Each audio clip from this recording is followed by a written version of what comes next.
All right, folks, let's be real. I think I know why you clicked on the video. I'm pretty sure we're not the only ones that's gonna talk about it in the sportscasting realm, but I think I know. Is it is it fantasy football? Yeah, we talk about that this week. Is it what could it be? What could it be? Oh hell, we all know it's gonna be TB12 and the Patriots. Not a big shocker, not a big shocker, but we also talk about some other cool shit too. So let's dive into it. Let's get to it because this week's show is the first show of 2020. We wanted to get it kicked off right. TB12, what does this mean for his legacy? Does he retire? Where does he go from here? Hell, I don't know. I don't know. But we're gonna throw some cool situations at you and see kind of what I bounce him off 2Ks, get his thoughts. We play around with it a little bit, so it's gonna be a good episode. So folks, let's get to it, and I'll see you in there.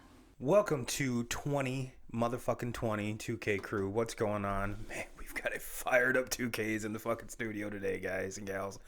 Woo, woo, woo. And if this is the way 2020 is going to start, I can't fucking wait. Let's go. Let's go. Yeah, we're on episode 48, first one of the new year. So, happy new year to everyone out there and on podcast land and in YouTube land. What's up, everybody? Speaking YouTube, did want to give a big shout out to our newest subscriber, Mr. Steven Harrison. Thank you for the sub there, brother.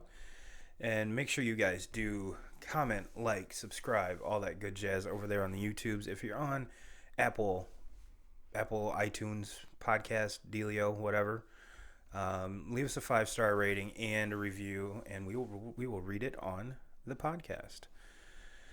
And then all the other cool shit: Instagram, Twitter, Facebook. We're everywhere. Wherever you want to find us, that's where we are. We're everywhere. So 2Ks, man. Let's address the elephant in the room here. I kind of stoked the fire a little bit last night, and down goes TB12. Mm-hmm.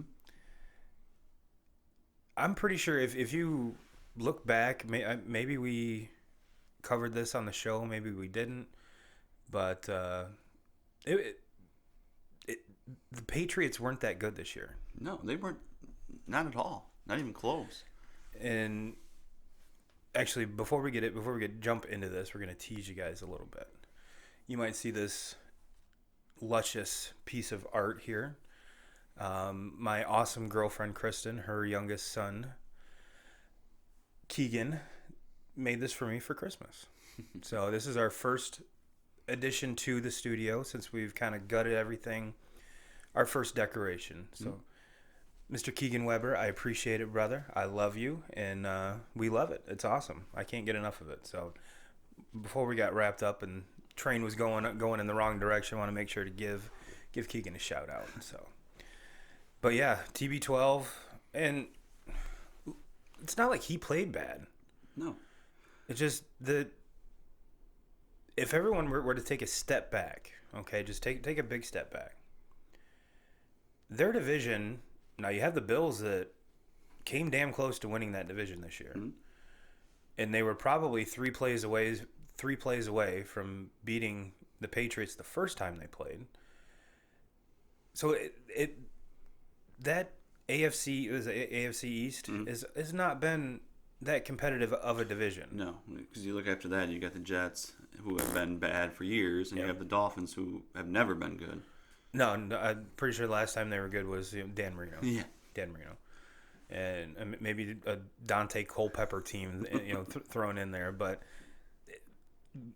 a lot of this playoff run, they've won the division, 11 straight years or whatever it is. It's not taking anything away from them. But if you look at it, big picture, that division's garbage, aside from them. Now, like we just said, the Bills got that wild card spot and damn near won the division. Mm-hmm. So for them to lose in the first round, I don't think is that shocking. No, most people, I think, especially watching some of the shows and everything this week and listening to some people talk, I think going into that, there was more people that were calling Tennessee to win that game, me being one of them, and then you also saying it too beforehand, that both of us last night, before the game even started, said, I think Tennessee's going to win the game. Tennessee's been on a roll. Mm-hmm. I think they have one of the biggest weapons in the playoffs, both physically and, a part of their offense. And Henry, who they're a team that's built for the playoffs. They are tough. They play very, very good defense. They have a running back that can run the ball 30 plus times a game. That's unheard of in the NFL these days. You don't have running backs that are taking that many carries. Mm-hmm. I look at the only other running back that in today's game could probably do that, and that's Zeke Elliott, but the Cowboys only want to give him the ball about 10, 12 times a game. So they don't know how to use theirs. McCaffrey, maybe. But McCaffrey's going to give you the catches and you can't just turn around and hand him the ball 30 that many times. He's going to touch it 30 times. And the thing with a guy like Henry is he's 6'3", 265, 270. He's bigger than that. When he carries the ball 30 times, I don't care who you are, you get tired of tackling that. Or getting run over by it. And fuck tackling. He's going to run through you and just... I mean, I was thinking about this while we were watching the game last night. Had it not been for... Was it DeMarco Murray was in front of him? Mm-hmm. Where would Henry's career be had he been given the keys to this right out of college? Yeah. And I'm not taking it because DeMarco Murray had a couple good years there. But with this asset there, maybe it was a good thing. Maybe they obviously they weren't competing, like they wanted to, and maybe saving him for when this is. I don't know, but my God, he's huge. He's physical. He can break away. He's got speed, and for a lot of folks that don't follow the NFL, they're like, where the fuck has this guy been? Yeah. And he's been there the whole time. Mm-hmm. And I think last night's game might have secured him a big fucking paycheck. Oh, yeah. And he deserves it. Fuck yeah, he does. I mean, you look at the stats from the game last night, and... I want to say he had 106 yards in the first half. Yes. But he takes 34 carries last night, and to Tannehill throwing the ball, he only threw the ball, he had 15... passing attempts. Completed 8 of them for 72 yards. Wow. And Derrick Henry has 34 carries for 182 yards and a touchdown. Like, that's unheard of in today's game. You don't see that. That's a stat line going back to Adrian Peterson in Minnesota. Just put the team on your back and go win the game yourself. And that's basically what the guy did last night. That's what the guy has done all the way down the stretch going into the playoffs. Him getting hot and starting to run the football, and Tannehill playing some good football too, and not turning the ball over. But he's playing the best of his career. If it's not for what Derrick Henry does down the stretch, they're not in the playoffs. No. And we talked about it, even going back to a hot quarterback. Brady, playoff Brady's always hot. Mm-hmm. Best way to have a chance to win is keep the ball out of his fucking hands. How do you do that? Run the ball a lot, eat up clock, because it wasn't a high-scoring game, and so they work their plan and they plan their work. And I would not I'm not sure who they would play. Baltimore. Yep, that's perfect. Perfect recipe for that. Yeah. Keep the ball out of Lamar's hands. Yeah, because what is he going to do with it? Fucking score. You have to somehow muck that game up and just run the football and be successful running the football. Mm-hmm. And you have to keep that game inside of the teens, maybe low 20s, and hope that in the fourth quarter you have a chance to win that game. That's what they did last night. Mm-hmm.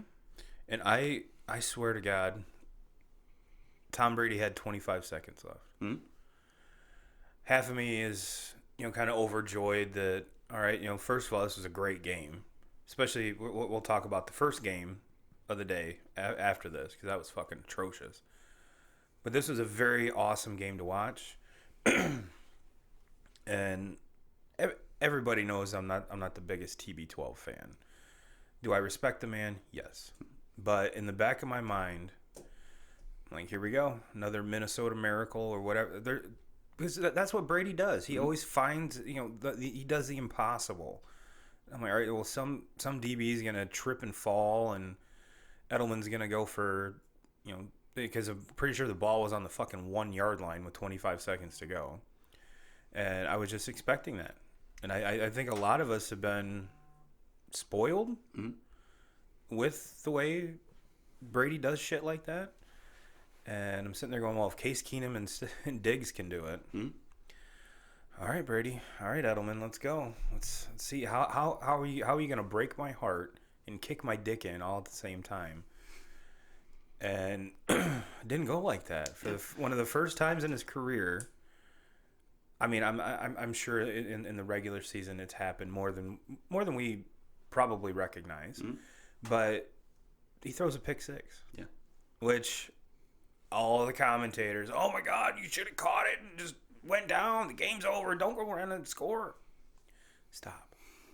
Okay. I'm gonna throw a 2K shout out to somebody, and it's the day after the game. TB12's down. Everybody's gonna talk about that. If you're not talking about that, you're talking about Derrick Henry and what he did. But I'm giving a shout out to Brett Kern, punter for Tennessee. Yeah. In that situation, the last thing that Brady wants in that situation is to have to start his drive inside that 20-yard line, and he puts him on the 1 yard line. So kudos to Brett Kern. Hey, maybe the biggest punt of his fucking career. And because for everyone that doesn't know, we went out and Mrs. 2K's, her birthday was yesterday, so we went bowling and then did a little stopped, made our rounds back home, and we. I'm not saying this is the best thing to do, but what I have the Hulu app on my phone, and I was watching while I was listening while driving, and the commentators were just I guess Kern had been doing that the whole fucking game, and so you keep the ball away from Brady, you give him a long field every fucking drive, and Titans played a pretty much perfect game. I think Tannehill threw a pick, but when you're playing that type of player, it's something you have to do is play fucking perfect. And whether or not this is, we can go into all the speculation, and I'm sure everyone else will. Is TB12 done? Is he riding off into the sunset? And if he's not, we all know his contract's up. Do they maybe sign him year to year? A 2-year contract that's a little bit, less than what he's getting now, or does he go somewhere else? And where else will he go? Who knows? And of course, in the press conference, you got the one dick bag. So you retiring? Motherfucker, I just got done playing like 5 minutes ago. I don't fucking know. And he says it's highly unlikely. Yeah. And here's just my 2 cents on it. Just, if you are going to play again, play with the pads. Yeah. But he might not have a choice. He might not be able to make that. Because at the end of the day, Belichick's going to do what he wants to do. And Belichick's he's not the kind of guy that's going to be like, well, I feel like we need to take care of him because look at everything he's done for us over the past. If there's anybody in the league that deserves to be able to basically choose when he wants to walk away, it is Brady. But Belichick's not going to be that guy. He's not going to give him that opportunity. If he thinks that they have a better shot of winning football games with somebody different, he's going to go with that different. And what's kind of scary is, if you project and Brady's not there, look at the quarterbacks they've traded. Jacoby Brissett, we touched on it. I don't think he had the best year that he wanted to. But I think he's still a starting NFL quarterback. And then you got Jimmy G, who's lighting shit up in San Francisco. I don't even know another. I'm trying to think about the other quarterbacks that are on that roster, and I don't know. Yeah. And they always draft quarterbacks well. They obviously in the last 20 years they haven't had to draft. Really worry about it. Yeah. Jump up in the first round to grab one. They're they're taking second and third rounders, and look what they're doing. I mean, their scouting department's absolutely amazing. Yeah, and to me, and like I know that this is what all the talk's going to be for the next few weeks, and pretty basically this entire offseason until he into either he resigns or he goes elsewhere. That's what the talk's going to be. But the bottom line is they didn't lose last night's football game because of Tom Brady. No, not at all. They went 12-4 this year with this quarterback that's supposedly supposed to be losing it and can't do what he used to do. Well, they went 12-4. I mean, that's a better record than what they did last year, and they won the Super Bowl last year. And people were starting to write him off last year. Oh, he's not the old Tom Brady. Well, yeah, the guy's 41 fucking years old. Right. He's not going to be. He's not going to be what he was. 36-year-old Tom Brady. But the guy can still play quarterback. Yeah. But and his weapons just aren't there. No, what the Patriots need to look at is, okay, what do we have around him? Because we have a slot receiver that's really good, but he's aging also. He's not what he used to be, and he's on the injury report every single week. You don't have Gronk anymore in the middle of the floor also to stretch the field because they could use him for everything. Also, probably the best blocking tight end in the game, on top of being the best receiving tight end in the game. They don't have that anymore. Now there's a chance that maybe he comes back. I don't know. We'll see. Yeah. And then right off the bat, they lost two of their offensive linemen that were out for most of the season. They weren't playing last night either, and they have no weapons at all receiver wise. No weapons. Everybody was making a big deal about the trade for Mohamed Sanu like it was a big deal. Mohamed Sanu wasn't even. He was like the number 3 or 4 guy in Atlanta. Right. So I don't understand why we're making such a big deal out of that at the time. And it was just like he has nothing around him. He had a very, very solid defense, but we touched on that. Was that defense really as good as what it was, or were they just not playing against very good offenses in that division? Exactly. Because I thought that defense was kind of exposed down the stretch of the season when they played against some better competition. And even last night when you give up 180 or 190 rushing yards to Derrick Henry, like maybe that defense isn't as good as what we thought. And so for everyone that was, and I knew I was going to get backlash. That's why I fucking posted it. Down goes TB12. And if you look back on it, if this was his last game, which I don't believe it is. I don't. If I have his resume, the last pass of my career is not going to be a fucking pick six. No. It's like if you're a shooter in the gym, you can't leave the gym on a miss. Yeah. You can't do that. Mm-hmm. So I would 1 year where sign me up. I'm not going down as my last pass attempt to pick six and to lose a playoff game. Nope, not gonna happen. Why? Because I'm Tom fucking Brady, and now in everyone else's eyes, your legacy's set, your dynasty's set. Obviously, a first ballot Hall of Famer. But just that's the thing that separates greatness from mediocre is little shit like that. I'm not even great, but that would irritate me. Mm-hmm. That would irritate the shit out of me. And so I foresee he's, like I said, if he does, please somehow make it work to play your whole career. Yeah. And is it in a Patriots uniform? It was weird seeing Joe Montana leave and play for the Chiefs. It was weird seeing Peyton Manning play for the Broncos. It's just it's weird. It's weird, and I understand that. And I mean, hell, with Peyton, it was injuries that caused him to leave. But on the other hand, if you do leave, I don't see.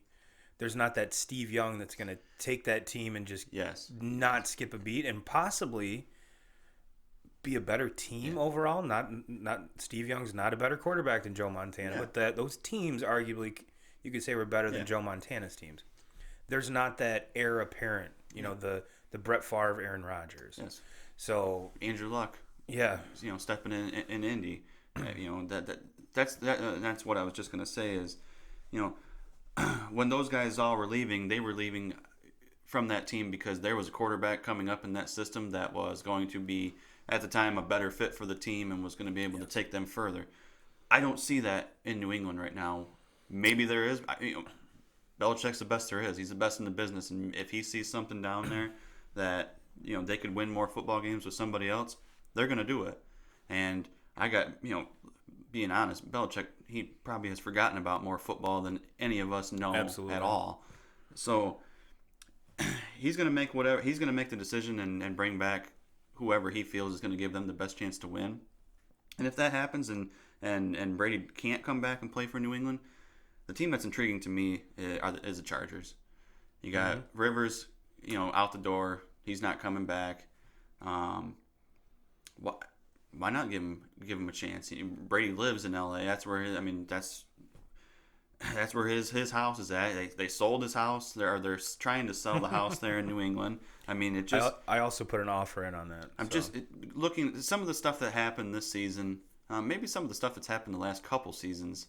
Head scratchers. There's just connecting the dots. There's just a lot of things that point to me towards the LA Chargers, and maybe signs a 2-year deal there or something like that. Kind of reminiscent of the LeBron to LA type saga. And this is the time for the Chargers to maybe pick. There's a lot of quarterbacks in this draft this year, and you don't necessarily have to draft them, in the first round. There's going to be find your guy. There's going to be a lot of free agents as well that are put Andy Dalton under Belichick. Mm-hmm.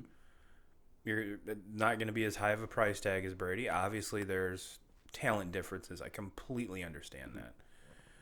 But you sign Dalton to a less expensive deal, a short-term deal, and then go get. I'm sure there's going to be wide receivers on the market, or draft one. Jerry Jeudy. I know they're not going to be in. They'd have to trade up massively to get him. But you put a Jerry Jeudy on that team, or there's a whole plethora of amazing wide receivers that are going to be up. Peoples-Jones just committed to the draft, and so you're going to be able to fill that void and get a game changer somewhere. Mm-hmm. The running backs over there, they have 10 of them that all do different things, and they all do different things extremely well. So the offensive line comes back healthy next year. I mean, you've got. And for everyone that hates on Andy Dalton, I think he's a very good quarterback. Is he up there with, the Drew Brees and Aaron Rodgers? No. But could he? Yeah. He played for some bad Bengals teams. And one of the only weapons he had was Green. Mm-hmm. And Green was hurt. Hurt a lot, yeah. So... Yeah, just throwing it out there, like maybe. I doubt it'll happen. Never been an Andy Dalton fan. I just can't. I don't know. I just think he sucks. Come on, you got to embrace the Red Rocket, bro. I think at the end of the day, when it's all said and done, Tom Brady will be suiting up at quarterback for the Patriots. The Patriots are gonna. I will say this right now. The Patriots will probably have, if not the best offseason of any team, they're going to be right there in the top 2 or 3 teams. And because if Tom Brady's there and Belichick's there, who doesn't want to go play for the Patriots? I mean, that's kind of, if you want to have an opportunity to play in the Super Bowl, that's probably your best bet. Here's another one. What if Brady goes to Indy? See, all of those Peyton Manning, Tom Brady, just awesome ass games. They went head to head how many times, and every game was fucking awesome. And if there is a little bit of bad blood between him and Belichick, he goes to a team just to say fuck you. Mm-hmm. That's not a bad team to do it with. No, they got some talent there too. Yeah, that's not a bad team. You got T.Y. Hilton, Julian Edelman, very similar. Mm-hmm. And then you got Marlon Mack, and that offensive line and the Colts defense is better than and probably most of the Peyton Manning defenses. The Colts are just very, very young. They're they're gonna do nothing but get better. Mm-hmm. Over these next couple seasons, and their defense is very young, but their defense is going to be one of the best here in another year or two. Yep, I totally agree. And like I said, this is all speculation, and it's fun to TB12 to Chicago. Let's go. Franklin, why are we not talking about this, brother? Man, I'm pretty sure that dude's head would explode if that actually happened. TB12 to Chicago, Lions fans, TB12. Fucking get rid of Stafford. I can't bring in TB12. I can't figure out what the fuck Bears fans want these days. Anyways, last year I was talking. Every time I talk to Bears fans, it was Coach Nagy is the best coach. He deserves to be Coach of the Year. He is the man. Everything is good. Now this year the guy can't call plays for shit. When last year he was the best play caller in the game. How about what your guys' defense did last year was the reason why you guys were successful. It wasn't anything to do with on the offense side of the ball. Your defense was scoring more points than your offense was. That doesn't happen. That just doesn't happen. They were. I mean, that's just even. You look at some of the best defenses in the NFL history, which that defense has to be considered in there because of all the points that they did score last year. But you don't. More often than not, your defenses don't score points like that. I think there's just a thing. You're lucky. They were lucky a lot. They were a very good defense, and so that's what we like to call it fortunate. In the situation, lucky. Yes, fortunate is another good word. But I'll go with lucky. You were lucky to do it, but no, now this year everybody's turned on that, and it's Nagy this, Nagy that, and Mac's not doing shit. And last year Mac was the best best pass rusher that ever played the game, and fuck you guys. Told you guys he's fucking fired up. Fucking fired up. So let's move from the Tom Brady talk at least for a little bit. The first game of the night. Wow, that one it didn't seem like anyone wanted to win. To me, was the coaching. It's horrible. The coaching down the stretch of regulation. Mm-hmm. You look at and it's not only the coaching, but Josh Allen. You have to make better decisions than that, man. Yeah. I mean, some of the choices that I get it. He's young, first playoff game of his career, but you got to be smarter than that. By the way, we're talking about the Bills Texans game. Yeah, you got his decision making down the stretch of that game in regulation. They had a chance. They had the chance to win the game. They had 5 chances to win. Yes, and then. So then then they're in field goal range, and kind of borderline field goal range. But then he takes he should have just threw the ball away, but he didn't want to take the sack. It's like a 25-yard sack. Launched something over his head and got an intentional grounding call on it. And so then you lose your down, and plus you take the penalty, and that takes you out of field goal range. So then you're looking at a game, and I think at the time there was like 1:50 to go. Buffalo still had all 3 timeouts. Mm-hmm. They have a 4th and 25, and they're at like right around the 50-yard line. Mm-hmm. It was too far out to kick a field goal. Yes. Why the fuck are you going for it? Punt the football, pin them down there. Come on, use your 3 timeouts. There's like 4 or 5 plays for 4th and 25 in the playbook. I mean, come on. So they fucking go for it. Doesn't work. They give the ball back to the Texans, and the Texans get down to where they're in field goal range. At the time, the Texans are up by 3. Mm-hmm. You're in field goal range. You have 4th and 1. They go for it. And it's like, kick the fucking field goal, go up by 6, so that way the only way that they have to score a touchdown. And Buffalo's not the kind of team that can throw up points really quick. That's not their style. And I'll be goddamned if Bill O'Brien doesn't fucking go for it on 4th and 1, doesn't get it, gives it right back to Buffalo with 50 seconds to go, and Buffalo gets down there and is able to get a field goal to go into overtime. And to me, it was just you have 2 coaches. You get to the playoffs, and you just fucking botched it. Each coach had their opportunity, and they botched it, and somehow it still ended up in a tie to go into. Bill O'Brien is really fortunate because there was 3 or 4 times where I'm sitting there going, and not only him, but the Bills coach as well. Like, what the fuck are you doing? Mm-hmm. And then you got Josh Allen running and trying to. There's 1:30 left. They're driving, and he's lateraling it when no one is even fucking expecting it. Luckily, one of the tight ends is there to bat it out of bounds, and he had that. I was like, what the? Does anyone want to win this game? I mean, this is utterly ridiculous. And we were talking about it last night, me, you, and Christian. It's like, well, who do you got in this game? I'm like, well, I really don't have a dog in the fight, to be honest with you. It was 3/4 of the game was a very well played game. The Texans were down 16-0. made a huge comeback in the fourth quarter to get them, which, like we've talked about, if they would have played their cards right, they would have won in regulation. They wouldn't have had to go to overtime. But which way am I leaning here? I'm like, all right, well, on the Houston side, I love Watson. I love that offense. How can you not like J.J. Watt?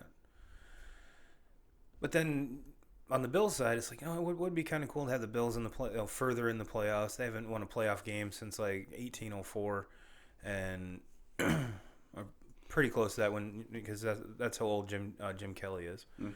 But no, for real, like 1994, I think was their last playoff win. Just some new blood in there, and Josh Allen, aside from a couple little hiccups there, played an amazing game. If you were watching it, the commentators were just stroking Deshaun Watson, being like the greatest quarterback on the planet. Did he play like it? He played a great game. He didn't necessarily play like his. It wasn't like, if you look at the stats, it wasn't his best game. But down the stretch of that football game, when you needed somebody to step up, he was the guy, and he has to be the guy to step up. That third down play where he gets almost sacked by two dudes, spins out, throws a little pass in the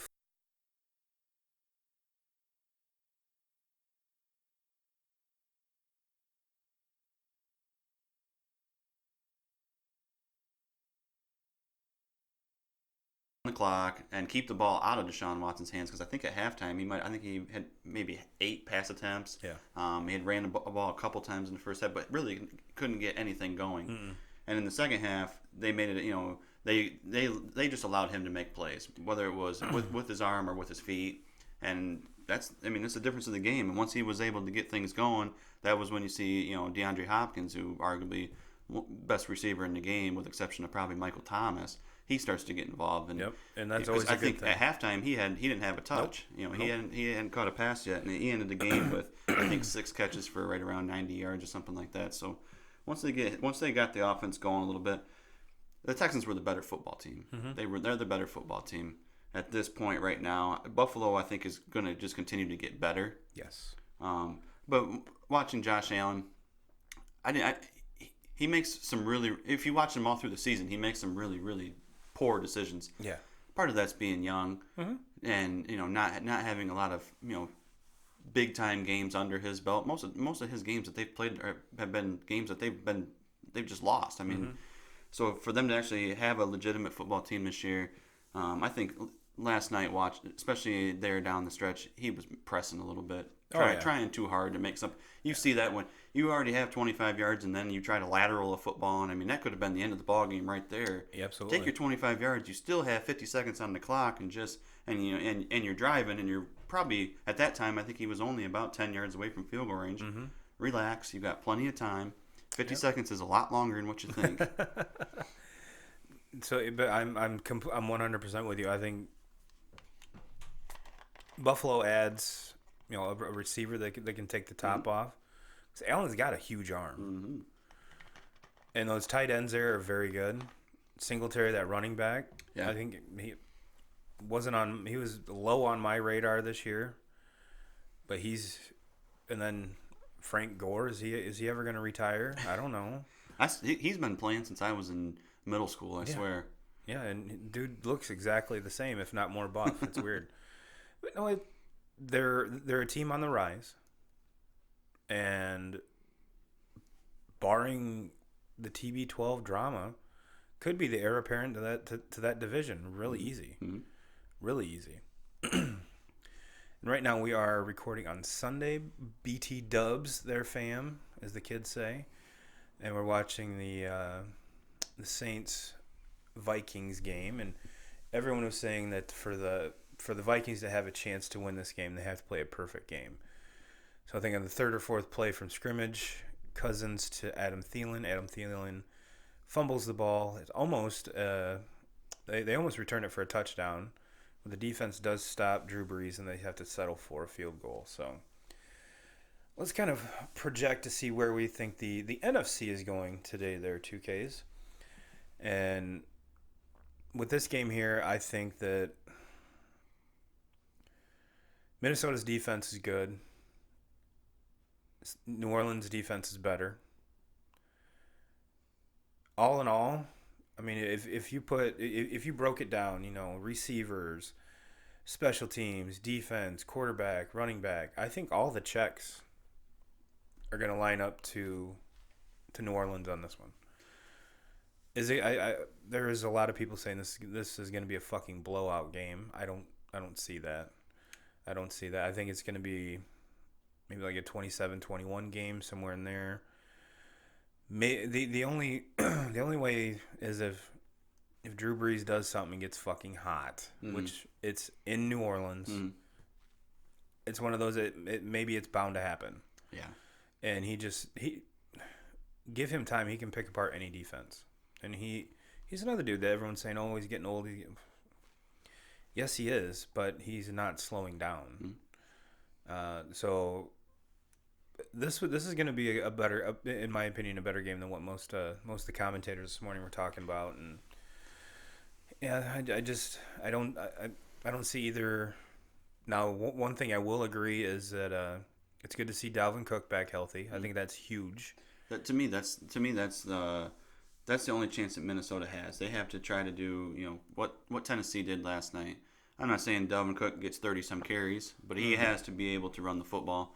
They have to be able to contain the football and not allow Drew Brees to basically beat them because if they get into any type of a shootout game, no, they're not going to be able to compete with Brees. No, and one of the more unsung parts of that offense is Kyle Rudolph. The last couple months he's been hot. Let's see if they continue to go to him. I don't understand why you wouldn't, because he's a very good blocking tight end. He always has been. But he's a very big target, as most tight ends are. And they got excellent hands. Great for goal line or red zone, third down passes. I mean, it's hard not to go with the Saints on this one. No. It really is, especially at home. But even not at home, I think if this was in Minnesota, I don't think it would make that big of a difference. Yeah, to me, you got Drew Brees and you have Michael Thomas on your team. I think it's hard to pick against you. I know you can't watch it as well as I am, but you could tell they're trying to establish Kamara in this game. They're trying to get him and Murray going, and it's not easy to run on that Vikings defense. So we shall see how this goes. And we're watching Dalvin Cook get tackled here, and it's not easy to run on that Saints defense either. So maybe it's the first team to get the run established, and then everything else will open up after that. We'll have the kind of the head start as far as everything goes. And what's the late game tonight? Seahawks Eagles. Why does it seem like they just played? Am I making this up? No, they did play. It had to have been like somewhere around week 10, week 11. Okay, so I'm not too long ago. I'm not making this up in my head then. But that one, it's like, all right, well, let's see how many players each team dresses, because it seems like there's 9 million injuries on both sides. Yeah, and the thing for me is the Seahawks were, they were playing very, very good football basically all season long until you got to about the last 3, 4, 5 games. They kind of limped their way into the playoffs. Yeah. They'd lost Chris Carson. That's a huge injury. And now you have kind of a question mark at running back. Is Marshawn Lynch going to be able to? Do we have Skittles? Yeah, but I mean, Marshawn Lynch is at this point in his career is not going to be able to run the football effectively like Chris Carson can. I mean, that's just it's not going to happen. And then on the other side with the Eagles, they've had injuries all year long. And so they've gotten to a point now where... Well, it seems like Deshaun Jackson played 3 games. I don't even think he did that. I don't even think he played that. And Alshon Jeffrey, he's been in and out. And he's done for the year. Zach Ertz, I saw, is expected to at least go out there and give it a shot. Yep. Ribs has got to be one of the worst in that in your back. I mean, everything else you can kind of, wrap up or put up in the air. But when you have a back or when it hurts to breathe, Oh my God, I couldn't imagine trying to play and then get hit on the same spot. Fuck all that. No. So, But they're a team but the Eagles are kind of a team that's intriguing to me because, yeah, they've dealt with the injuries and they didn't really. I mean, you look at their record at 9-7. Yeah, we know what division they came from, but they got hot at the right time. And Carson Wentz playing his best football he's played all season in the last 5-6 games with basically nobody as receivers, and then you have Jordan Howard, who's coming back. Miles Sanders has been, very, very good running back for them. That's kind of, I'm not going to say he came out of nowhere because we talked about him, during the fantasy draft as being a running back that could, potentially take over that spot. But, man, he's taken it and ran with it and has played some really good football. And then last week when he was banged up, they bring in I can't even think of the, I can't think of the running, but the running back they brought in last week scores like 3 or 4 touchdowns in that game. So they have guys, they've dealt with injuries, but they've also had guys that maybe nobody's ever heard of step up and make plays. And then you have Carson Wentz playing maybe better football quarterback than anybody in the league that doesn't have a last name Jackson. So I am pretty awesome. Thank you. But I'm not super pumped about that game. I'm really not. It's one of those games where anything could really happen. I mean, I think the major takeaway from that game is, does Russell Wilson take the game over? Yeah. See, and I'm kind of on the other side of things. I'm intrigued by this game. Probably a little bit more intrigued by this game than I am over the game plan right now, just because I think the Saints are eventually going to run away with it. To where I think this game is going to be very, very close. And there's two quarterbacks that I consider to be in my top 5 or 6 in the league right now, and Carson Wentz and Russell Wilson. I don't think Carson Wentz gets the credit that he deserves. I think once he does it for an extended period of time, he will. But right now, with his career, you're looking at his one MVP season, partial, and injuries, and because you can't be the best at what you do when you're hurt. Yeah, and that's the thing too. He has the great season and then the injury, and then Foles goes on and wins the Super Bowl, over the Patriots and that. But the guy's fucking good. The guy is good. I'm not saying he's not. And what he's doing with what he has, nothing. You look at Zach Ertz. You have no Deshaun Jackson, lost Nelson Aguilar, Alshon Jeffrey, who's going into the season, with the exception of Zach Ertz, was their number one receiver, and he's been in and out all season. He's done for the rest of the year. All 3 of those names I've mentioned are done for the remainder of the year. And then you have a banged up Zach Ertz, and why is he banged up? Because he's had to touch the ball. He's had to make 10, 15 catches in these games down the stretch for them to have any chance at all. And then that the other tight end, Godard, he's been badass too. Very good, yeah. So that's the thing. What's intriguing to me is I think the Seahawks are the better football team. I think the Seahawks have Russell Wilson, who's proven that he can win. He's a winner. But they're limping into the playoffs to where I think the Eagles are playing the best football they've played all year. And we've seen it happen a lot of times. You get hot at the right time, and that defense gets hot at the right time, and that defense has been playing very, very well. Look out for them. They can make some noise. This could be a very, the start of a defining moment, season, resume builder for Carson Wentz that all of us, maybe aside from a couple haters here and there, but all of us kind of expect him, now that we've seen him do it, now do it in the playoffs. Because you haven't been healthy to be in the playoffs. Now this is your time, brother. Yeah, and this is your time. And for me, it's like, how can you not like him? How could you not root? I mean, you have a redheaded kid from North Dakota. Like, how could you not root for him to go out there and win? So what you're saying is you're not biased on all gingers, because you already said you hate Andy Dalton. So all of our ginger fan base, 2Ks does not hate you. No. I promise. Obviously, I mean he it's just his thing. It's just his thing. So yeah, this has that taste of the Russell Wilson show.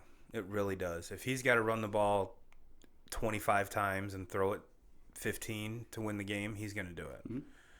And now this is in Philly, correct? Because Philly's the divisional winner. Yep. Outside Philadelphia. Yeah, and everything's set up just like you said. They're limping in. Everything's set up for the Eagles to take this and just run with it. Mm-hmm. But just something about this says Russell Wilson all day. Mm-hmm. And maybe it's just because he's done that time and time again and been a very successful quarterback, but not huge names to throw to. And like I said, if this is one of these games where he's got to tuck it and run it 25 times, I mean, that's probably not Pete Carroll's way of trying to do things. But if it comes down to it, you're gonna do whatever it takes to win, and that's and these are also the games when Russell Wilson plays his best football. Exactly. When it's playoff games and everybody's watching, or when it's primetime games and Sunday night football or Monday night football, that's when you get the best version of Russell Wilson. Absolutely. So that's, to me, it would be easy if this game was in Seattle. I would say Seattle all day long, but because it's in Philly, because Philly's been playing, down the stretch, maybe the best defense down the stretch going into the playoffs, and then also, playing their best football, and Carson Wentz finally starting to get something going with a lot of these guys that we've never heard of. I'm giving the nod to Philly. All right. We obviously don't, is the game going to be good? Yes. I think there's going to be more. The likelihood of weird shit happening is going to be in that game, not the game we're watching right now. But it wouldn't shock me if it went either way. But like I said, there's just something that it's got the Russell Wilson show written all over it. Maybe it's because he's done it in the playoffs, and that maybe this is the game that Carson Wentz goes, "Fuck you, Turbo! I got this one, brother. Get on. Plenty of room in this bandwagon, bitch. Get in the back. Okay, let's go, brother. We ain't gotta argue. I'm cool with that. All right, well, 2K, you ready to make some picks? Yeah. You ready to do a paycheck and onions? Yes, sir. I actually didn't have that bad of a week last week. I missed my onions pick, and I think that was the only one I missed. Yeah, I got my onions pick right last week, so that's what saved me for the week. Because all my other ones, with the exception of my paycheck, I got wrong. So I ended up getting 4 points last week. I got 3 points, no 4 points. So I got everything but my onions pick. So I'm sitting at 48 points. I know I'm still 57. Yeah. Stupid fucking college basketball games. So what's your first pick 'em there, sir? First pick 'em, I'm gonna just get it out of the way right off the bat. I'm going college football national championship game, and I'm taking LSU over Clemson. These are the picks you've been waiting to hear, folks. Right here. I can't tell you how many messages and everything. Well, who you got? Who you got? Who you got? You're gonna have to wait for mine. LSU, they've just. I know I've been back and forth all season long, kind of with LSU, Ohio State, and who is the best team. I thought when the playoffs started, they had it right. I thought LSU had proven more than Ohio State had. It's hard to argue that, even though both of them, their schedules were, they had played more quality opponents than the other two. Absolutely. They best quarterback in college football, Joe Burrow, won Heisman Trophy winner Burrow. They were the number one team going into it. Sadly, his career is going to die in Cincinnati. This game, I've thought about it over and over again because it would not shock me one bit if Clemson won, because you have Dabo Swinney, and I'm never counting that guy out of anything. I'm just going to say Dabo. I look back at last season and Trevor Lawrence, playing kind of like what we talked about with Russell Wilson, the biggest games, the biggest spotlight, and that was when Trevor Lawrence Alabama played his best football. So that part of it scares me, but to me, LSU they haven't wavered all season long. They've been nothing but consistent. They've gotten better as the season has went on. Whatever Coach O is doing down there, I like it. I like it. I can't understand what he's saying, but I like it. Yeah. Home Memorial. So yeah, I'm going LSU. LSU over Clemson. All right. Well, my first pick 'em. I'm not coming out the gate hot like that, but I'm going Saturday. We got the 76ers at the Mavs. This game intrigues me because the Mavs are a team that both you and I are keeping an eye on, and The Sixers are that Eastern Conference team that I think could and is going to put up the most friction between competition. That's the word I'm looking for. Competition to Milwaukee in the Eastern Division.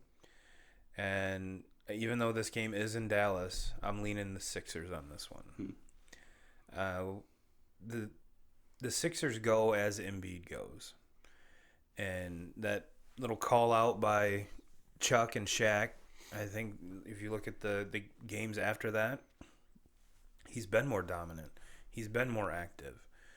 When you're that fucking big and that agile and actually can shoot from outside, there should be no reason anybody's stopping you. So that that call out I think might be one of the best things that ever happened to him, to actually realize, well, fuck, you're right, and maybe that's what it takes. My next pick, I'm sticking in the same building. So the Mavs welcome the Lakers on Friday. So they got the Friday, which is another reason why I think doing the back-to-back to Friday, Saturday, even though you don't travel, you're at home. But they welcome the Lakers in. And I'm going Mavs on this one. Going Mavs on this one. Not that I've deep dove and, this is LeBron's, third game in 4 days. I'm not going. No, I'm not going Jalen and Jacoby on you. It's just that I think the Mavs are going to be better than what most people think. They've got your man crush, Luka. Yeah, and that whole team's playing well. So I'm leaning Mavs on Friday, 76ers on Saturday, even though it's in the same building. What's your next one? I'm going to piggyback off you. I'm going to go with the same game Friday night. I'm with you. I'm going with the Mavericks over the Lakers. I've been saying it all year. I started to kind of fall in love with Luka last year watching him, and now this year, you look at his numbers in his first 2 seasons, and they're comparable, if not better, than LeBron's first 2 seasons. And now he's got a shoe deal. Yeah. So he got some paychecks. Yep. And I really like your point too. Going into your next day, where maybe the Mavericks take a loss to the Sixers, just being a little hungover from you're playing a big game. You're playing against LeBron, Anthony Davis. You get them coming to your house where you want to make sure that you're taking care of your house. Yep. And any team that has to play the Lakers back to back with the Sixers, the second team's gonna have the advantage, because those are 2 top teams. Yep. It's not like the Kings are coming in and then LeBron. So what is your last pick'em there, sir? Last pick'em, I'm going to NFL. It'll be a matchup between Ravens and the Titans, and as much as I've jumped on this Titans bandwagon, and I would love to see them just be the Cinderella team of this postseason, I just can't. I just do not see them being able to take out the Ravens. What Lamar Jackson has done this season, and he has basically changed the face of the NFL. And he's had a week to sit. Yep. The only way the Titans win this game is the same, that falls into the same blueprint. However, when you're comparing Tom Brady to Lamar Jackson, you're comparing apples to oranges. 2 very different styles. Brady's not going to break, contain, and bust off a 30-yard run. Not happening. Yeah. Not happening. Well, Jackson, probably 3 times a game. Yeah, and I've jumped all over this Titans team, and I love what Vrabel's doing there, and doing amazing. The toughness and the way that he's been able to turn this team around, and go away from Mariota and go to Tannehill and give him the job and feed the fucking ball to Derrick Henry, because the last coach there obviously didn't want to do that. Nope. He was too busy messing around with Deion Lewis and DeMarco Murray. But I'm just not ready to put him over John Harbaugh in a playoff game. Speaking of Vrabel, how cool is that to win a playoff game against your old coach? That's got to be kind of cool. That's got to be, and probably I have a very good feeling. Him and Brady played together for so many years. I guarantee they're friends. Oh yeah. And to get one over on your friend like that, that's got to be pretty cool too. And Vrabel's going to win a lot of football games in the NFL. Yes. I mean, he's a very good coach, very good, and not off the Belichick tree per se. That'd be like Teddy Bruschi going and coaching. It'd be a lot of the same principles with Teddy's spin on it. Yep. But we've seen how many Belichick disciples go elsewhere and fall flat on their fucking face. So I just thought it was cool. My last pick'em is actually a game going on right now, I believe. Yeah, it started at 1:30. I'm taking Michigan over Sparty. Woo woo. And it's at Michigan State. Yeah. Taking down Sparty at home. Yep. Hey, I'm on it with you, man. I don't think it's going to happen. I think that they'll split this year. I think Michigan State will win, on their home floor. I think Michigan will win on their home floor. But hey, I'll take a 2-0 season against Old Sparty. I think with those teams, we've kind of talked about that. Michigan's on the rise. And the thing with they've already passed the rise. I think Beeline put them as one of the elite programs. I'm talking about this year. Oh yeah, Juwan, the job that Juwan Howard's doing is just getting better and better and better. The team's getting better and better and better. I don't think if you could have asked any Michigan fan, diehard Michigan fan, if they had their record, I forgot to write it down. As of today, would you be happy with Juwan's first go at things? I think everyone would be ecstatic. I really do. Considering the dudes that left early, you have a whole new coaching regime coming in, whole new style, whole new system and it looks like the kids have bought in extremely well, and I don't know why you wouldn't. Yeah. But then you got the chiseled vet. Some people would say I'm not saying this is my pick, but some would say on the Mount Rushmore of college basketball coaches and Izzo. Like I said, that's debatable. I'm just saying. I'm just trying to compare the early career success of Juwan Howard to the tenure that is January, February Izzo.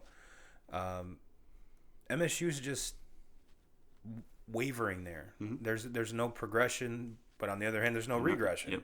Yep. So maybe it's that point the ship north and just let it go. Okay, cool. But I think, and you and I have both been on the Michigan bandwagon all year. It's pretty much since the hiring. So it's not a shock that I'm picking them, and I think that this is going to go a long way into Michigan maybe taking over some of that dominance that Michigan State's had.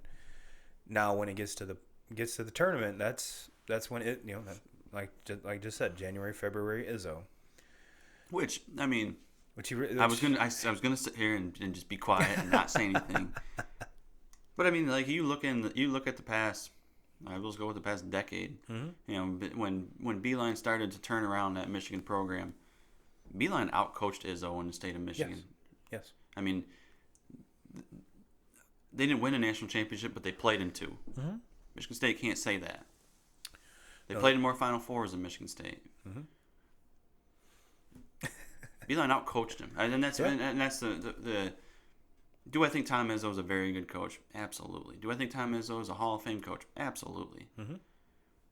But I have him in my Rushmore or as one of my top collegiate coaches of all time?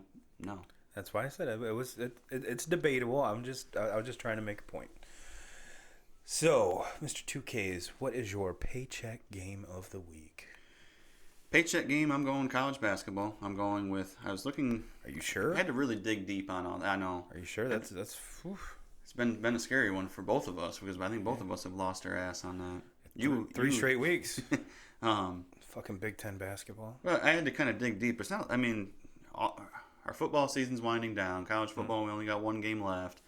So we're having to kind of dig in on some of our pick'ems now. So I was looking through the top 25. And a team that kind of popped out to me was Auburn, because you don't hear really anybody talking about them, even though they were in the Final Four last year, and and a questionable call in the Virginia game. Yep. Could have been the difference of them being in the championship game. And they have Bruce Pearl as their coach. He's a proven winner. Huge Bruce Pearl fan here. Always have been. Proven winner, but they're undefeated. Mm-hmm. And nobody's talking about them. Nobody out of all these teams that have been in the number one spot and have taken their licks as a number one team, and you have this undefeated team sitting right there. I think they're ranked like number 8 or number 9 in the country, and they haven't lost yet. So I'm putting my paycheck on that they're going to remain undefeated, and they're going to take out Vanderbilt. All right, you realize you just 2K crew cursed. you just cursed Auburn right there. Auburn fans, we apologize. You're gonna lose 2 straight now. I'm sorry. It's 2K's fault. I had to do it to you, Bruce. My bad. My paycheck game is I'm looking at Baltimore just beating the Titans. Yeah.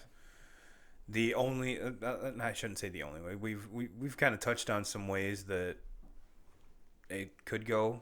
It wouldn't shock me if the Titans won, but I think just looking at it on paper, and I know they don't play the game on paper. Just looking at it, this should be a relatively easy game in hand. And God forbid something happens and Jackson gets hurt, and then everything just goes out the window. Mm-hmm. So, but if it is the last game of the year for the Titans, I think they can look back at this season as being an extreme success, even though they didn't get. It's not a Super Bowl win. That's what every team wants to do. But looking at where you came from at the beginning of the season, the kind of the diamonds in the rough, if you will, that you've uncovered, and simply give Derrick Henry some fucking money, because that dude is there's no one in the league like him. Mm. I mean, he's I'm not gonna say once in a generation talent, but he's a game changer. Yeah. He can take over a game the same, not the same way, but he can take over a game just like Jackson can. Mm. 2 very different styles, but both are very effective. Well, here it is, folks. Doing it. YouTube right here. Document it. My Onions pick.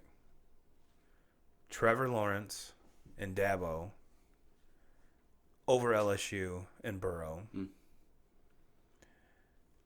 Final score 36-21. Whoa. 36-21. Wow. Run away with it, eh? Yep. Huh. I'm not saying they're going to run away with it, but the fourth quarter they pull away. Mm-hmm. Either that or they jump out to a real hot start. Which if Clemson jumps off to a real hot start, that makes my pick even. I'm more. Oh yeah, more confident. In my LSU hasn't played from behind all season long, so to me that you have to start off quick on them. You have to be the one that throws the first punch. Yep. And then can Joe Burrow bring them back? He hasn't had to do that. Yeah. And I think what's going to come down to it is LSU's defense. I think Clemson's is better. Mm-hmm. And we shall, like I said, this game could go either way, and I think it's going to be a great game. But I'm one of the few that I know of that I've been thinking about it, and it's one of those. My heart says LSU, my head says Clemson, mm-hmm. And we got to have something to talk about. Oh yeah. So we can't agree on fucking everything, but no. but with this one, you're looking at 2 great quarterbacks. Both there are different parts in their quarterbacking journey. Mm-hmm. 2 head coaches, Dabo's more established. On the rise, mm-hmm. LSU. You could have said the same thing a few years ago. Saban, Dabo. Dabo's coming up. Saban's the one that's been there. So there's a lot of similarities here. A lot of similarities. I'm standing on my soapbox, and I'm taking motherfucking Clemson. Yeah, I think it's a good pick. Like I said, I took LSU. I said it right when I picked them. It would not shock me if Clemson beat them, though. To me, you have LSU has the best offense in college football. Clemson arguably has the best defense. Clemson has the best coach in college football, and Dabo. LSU's played the schedule. What put LSU, or what gave me the nod to go with LSU is they've played the schedule that has prepared them for this game. And I don't know if I can't say that Clemson's played an opponent played against probably nobody all season long that has prepared them for, with the exception of Ohio State. Yep, I was just that going to has say prepared them for this game now. That was we used that same logic. Ohio State against Clemson. Mm-hmm. Clemson got punched in the mouth real quick, and then I mean, hell, it even looked like Trevor Lawrence got hit in the fucking mouth. Mm-hmm. And after that, like a switch flipped, and bam, let's go, it's go time, boys. And so, I'm the whole schedule thing leading up to this. I think that win against Ohio State can put that argument to rest. So with that, you can't argue with LSU's schedule. Them and Ohio State probably played the hardest schedules out of the top 10 or 20. Mm-hmm. And that's you can't even argue that. And you with that pick in particular, whether you're going LSU or Clemson, they've had plenty of time off. They have plenty of time to game plan. Injuries heal up. You know, the only thing you can hope for is no rust, which I would think that Dabo has this down to a science now. I mean, you look at his the last few. You can't. It's hard to argue that. So let's see how Orgeron handles it.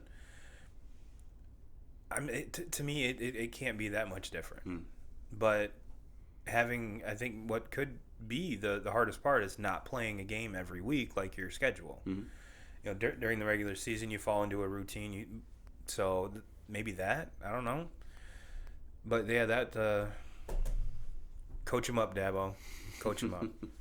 Who's your Onions pick? Onions pick. I'm going back to NFL. Going with that Texans and Chiefs game, and taking the Texans.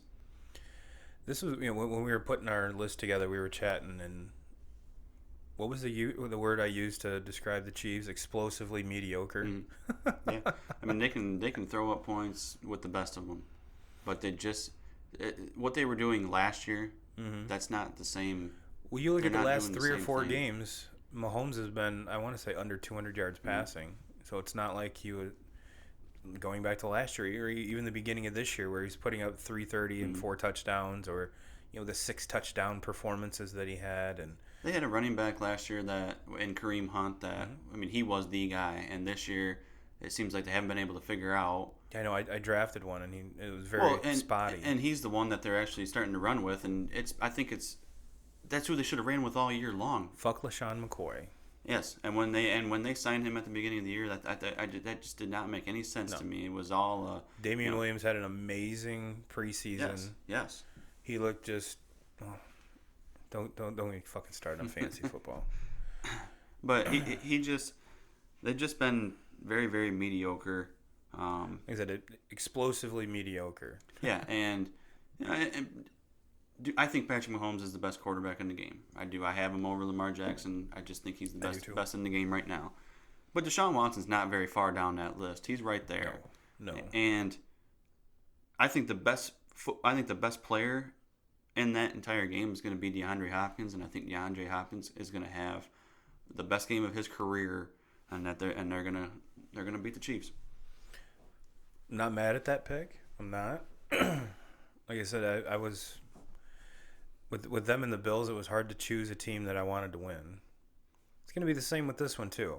I mean, being Pat Mahomes, I'm right there with you. He's the best quarterback in the league. Mm-hmm. Probably will be for the next 10 years. Who knows? But Watson's not, like you said, Watson's not too far behind. He's not as. It seems like he's more calculated, where Mahomes is more backyard football style. Both ways work, obviously. But it seems like it's more calculated on Deshaun Watson's end. And then the receivers, you got 2 very different receivers. You got Hopkins and Hill. Williams broke off an 80-yard touchdown run. And no one's even in the picture, and all of a sudden here comes Tyreek Hill, and these are both Star Trek athletes, folks. Catches up with him and like the last 3 or 4 yards, almost holding hands with him. He passed DBs, he passed everybody. I'm like, holy fuck, this guy really is fast. And two very different body types, two very different athletic sets, and it'll be. I give the defense the nod to the Texans. I don't know. That's going to be a good game. It's either going to be really close and a Texans win, or for whatever reason, it'll be a 35-point Chiefs blowout. And wouldn't shock me either way if it went either way like that.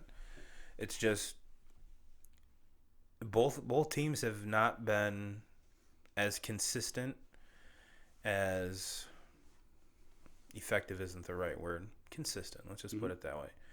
Week in and week out, you kind of know what you're going to get with the Saints. Yeah, same thing can be said about the Ravens. Yep. You know. Speaking of which, Drew Brees just hit a fucking bomb. Yeah, he's getting old and he's dropping. No, that's Taysom Hill. Yeah.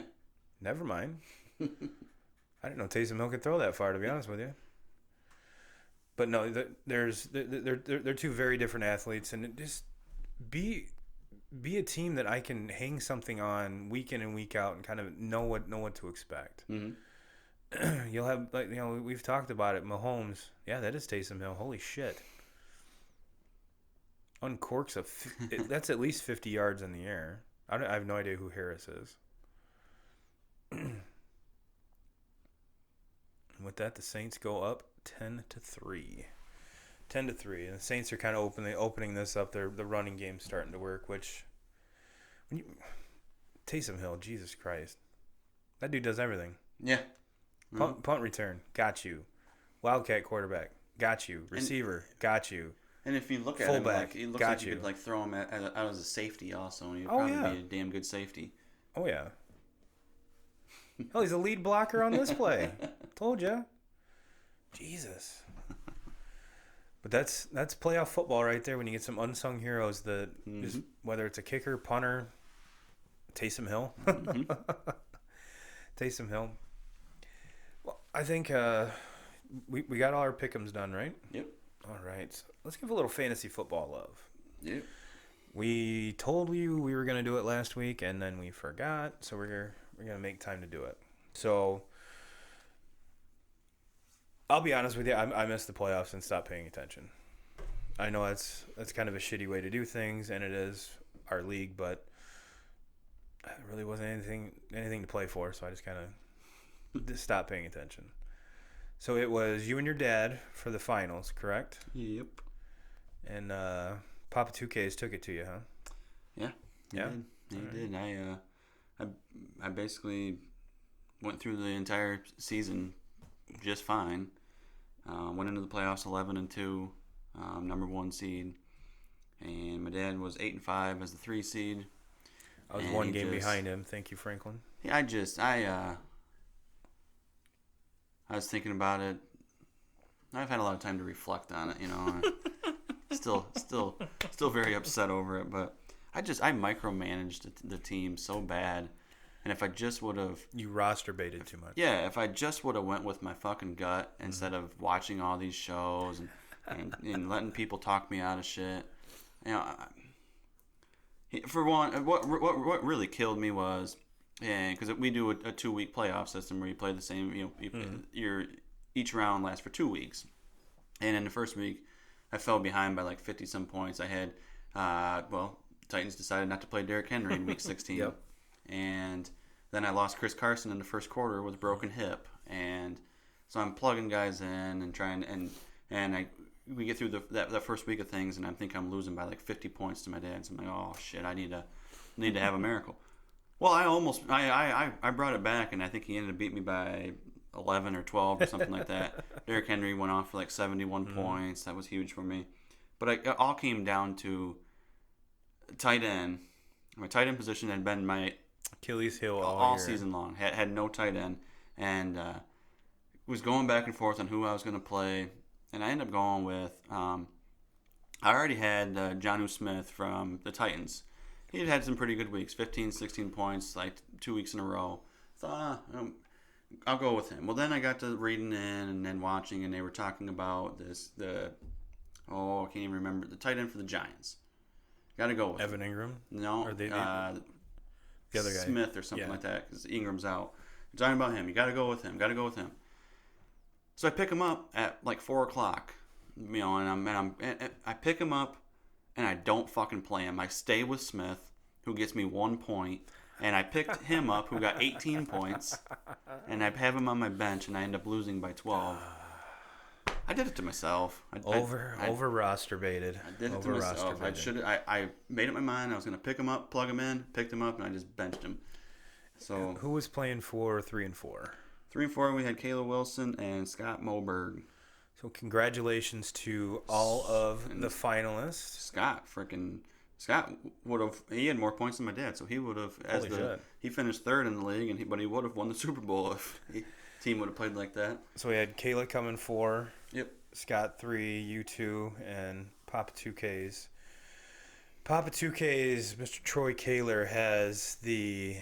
And the other thing too, real quick, is going into the beginning of this championship game.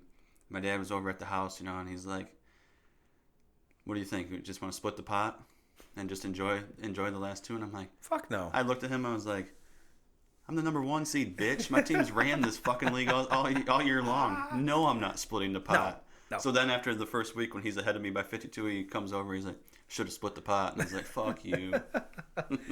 Yeah, Troy, you have bragging rights for the whole year, and we'll do a show here kind of to wrap up the whole fantasy thing here. We'll have a look, because now that there's no more football, and we really are huge NBA fans. Since we had so much fun with this league, we're gonna not just forget about it until next year. We'll keep plugging it and poking it with a stick every now and again, just to keep the interest up. I think we'll get some type of a trophy, not necessarily a traveling trophy. I think a trophy that stays here in the studio, but we actually can write on it the winners. I like it. And the year and then the winner of it. So this is kind of something to. Yeah. I don't think we want to do a traveling just because we have people from all over the place that are getting into this league and getting. I don't want to have to retrieve the trophy at the end of every season. Trophy retrieval.